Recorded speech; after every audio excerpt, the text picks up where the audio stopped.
حضرت مولانا عبد الرحمن جامی رحمۃ اللہ علیہ، یہ افغانستان کے تھے۔ افغانستان میں ایک شہر ہے ہرات، آج بھی ان کی وہاں قبر ہے۔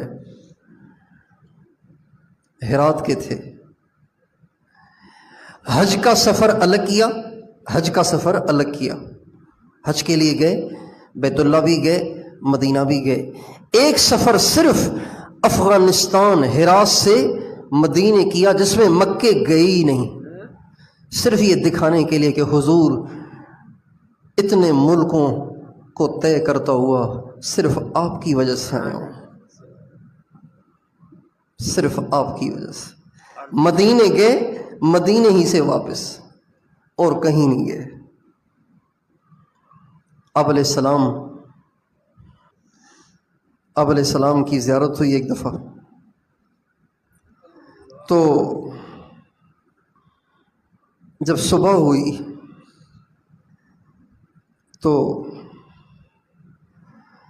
اور کوئی مزہ چکھا نہ ہو نا تو اس کی تڑپ اور طلب کم ہوتی ہے۔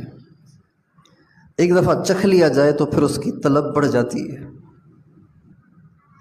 تو جب آپ علیہ السلام کی زیارت ہوئی تو صبح کو اٹھے تو زار و قطار روتے رہے، بے قرار، پریشان۔ اسی پریشانی میں یہ اشعار کہے: نسیمہ جانب بطحا گزر کن، ز احوالم محمد را خبر کن،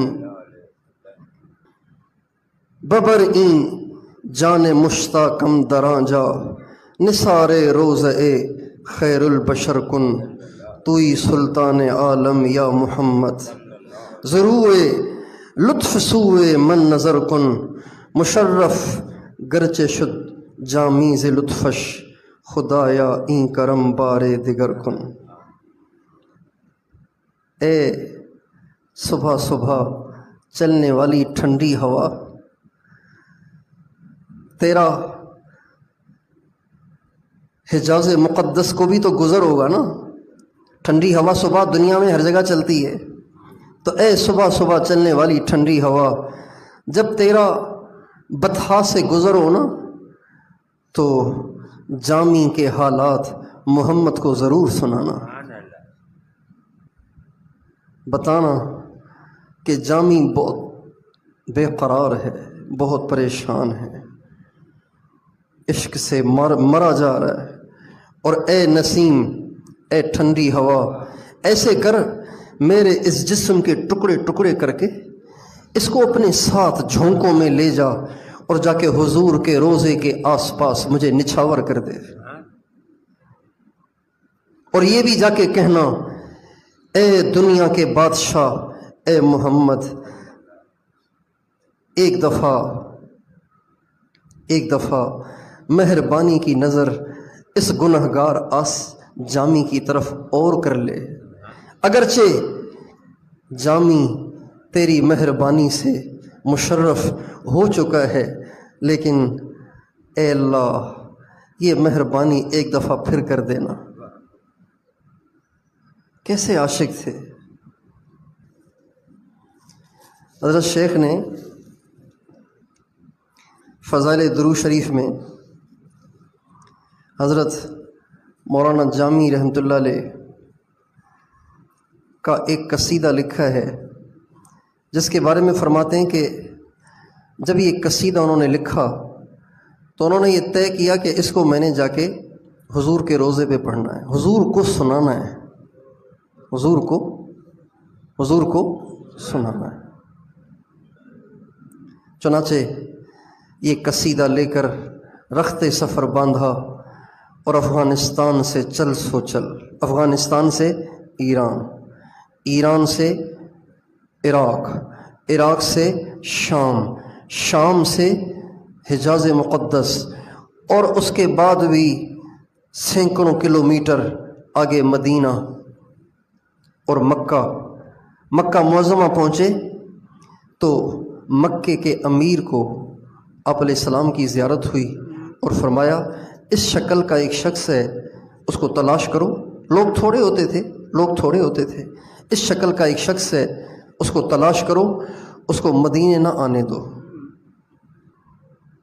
امیر اٹھا، تلاش کرایا، مل گئے، پکڑ کے جیل میں ڈال دیا. دوبارہ رات ہوئی، آپ علیہ السلام کی دوبارہ زیارت ہوئی. کہا میں نے یہ تو نہیں کہا تھا کہ تم اسے جیل میں ڈال دو. آپ علیہ السلام کی زیارت ہوئی، فرمایا میں تو یہ نہیں کہا تھا کہ تم جیل میں ڈال دو. یہ کوئی مجرم تھوڑی ہے. اس نے ایک نعت کہی ہے، میری محبت میں کچھ اشعار لکھے ہیں، اور وہ ایسے اشعار ہیں، وہ اشعار ایسے عشق میں ڈوبے ہوئے ہیں کہ اگر اس نے آ کے میرے روزے پہ ان کو پڑھ لیا تو پھر لا محالہ قبر سے میرا ہاتھ باہر آ جائے گا مصافحے کے لیے، اور اس سے فتنے کا اندیشہ ہے، لہٰذا اس کو روکو. وہ اشعار مولانا زکریا صاحب رحمۃ اللہ علیہ نے فضائل درود شریف کے آخر میں لکھے ہیں. ز مہجور برآمد جان عالم، ترحم یا نبی اللہ ترحم. نہ آخر رحمت للعالمین، چرا از ہم چنا غافل نشینی. ز خاک لال سیراب برخیز، چو نرگس خواب چند از خواب برخیز.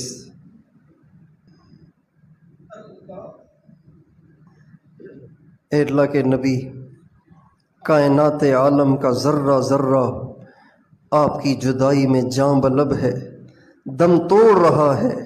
اے رسول خدا نگاہ کرم فرمائیے، اے ختم المرسلین رحم فرمائیے.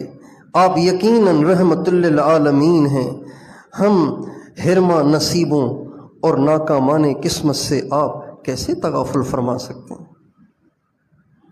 اے لال اے خوش رنگ، اپنی شادابی و سیرابی سے عالم کو مستفید فرمائیے، اور خواب نرگسی سے بیدار ہو کر ہم محتاجان ہدایت کے قلوب کو منور فرمائیے.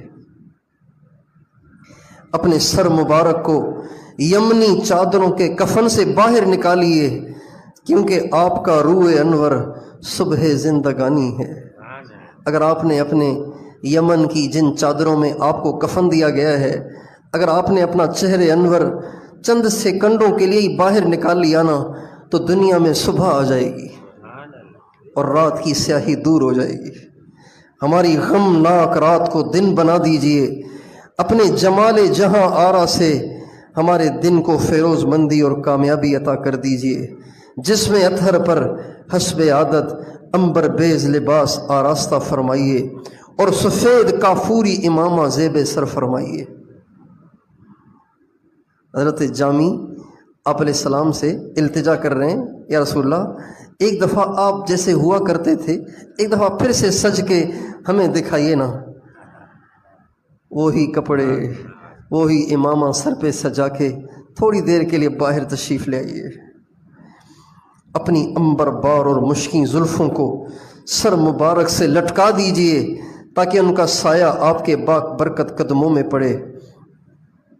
اور حسب دستور طائف کے مشہور چمڑے کی مبارک نیلین پہنیے، اور ان کے تسمے، وہ جو نیلین آپ نے پہنی ہے نا، جو پہلے آپ پہنا کرتے تھے، وہ دوبارہ پہن کے ہمیں دکھائیے کہ ہم دیکھیں آپ کیسے لگتے ہیں.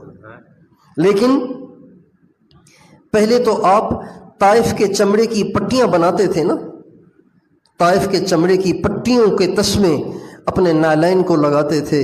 اب آپ طائف کے چمڑے کو نہیں، اب آپ ہمارے جسم کی رگوں اور ہمارے جسم کی کھال کو کھینچ کے اس سے اپنے نالین کے تسمے بنائیے. تمام عالم اپنے دیدہ دل کو فرش راہ کیے ہوئے اور بچھائے ہوئے ہے، اور فرش زمین کی طرح آپ کی قدم بوسی کا فخر حاصل کرنا چاہتا ہے. حجر شریف یعنی گنبد خضرا سے باہر آ کر صحن حرم پہ میں تشریف رکھیے. راہ مبارک کے خاک بوسوں کے سر پہ قدم رکھیے. آپ باہر تشریف لا کے زمین پہ قدم نہ رکھیں، عشاق لیٹ جائیں گے ان کے قدموں پہ چڑھ کے. ان کے قدموں کو اپنے نالین سے رونتے ہوئے گزر جائیے. عاجزوں کی دستگیری بے قصوں کی مدد فرمائیے، مخلص عشاق کی دل جوئی اور دلداری کیجیے۔ اگرچہ ہم گناہوں کے دریا میں سر سے پاؤں تک غرق ہیں، لیکن آپ کی راہ مبارک پہ تشنا اور خشک لب پڑے ہوئے ہیں۔